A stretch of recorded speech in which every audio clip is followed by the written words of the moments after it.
বন্ধুরা, আজকে আমার রেসিপি কাস্টার্ড দুধ শরবত। আমি হোলি স্পেশাল আমি কিভাবে করেছি আমি বলছি।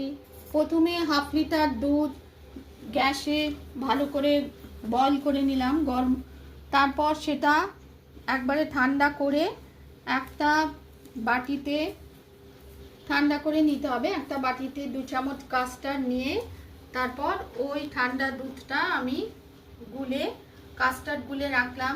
অন্যদিকে অ্যালমন্ড বাদাম অল্প একটু দুধ নিয়ে মিক্সিতে পেস্ট করে নিলাম।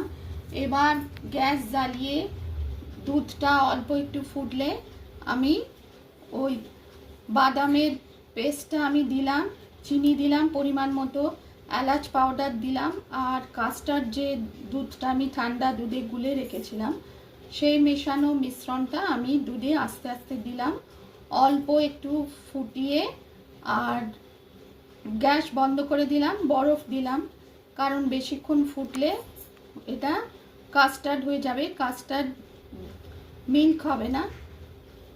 তারপর আমি ঠান্ডা করে গ্লাসে রেখে পরিবেশন করছি। পেস্তা আর অ্যালমন্ড দিয়ে গার্নিশ করেছি, গোলাপের পাপড়িও দিয়েছি। রেসিপি পছন্দ হলে লাইক করবেন, চ্যানেলটিকে সাবস্ক্রাইব করার অনুরোধ রইল। কাস্টার্ড দুধ শরবত হোলি স্পেশাল।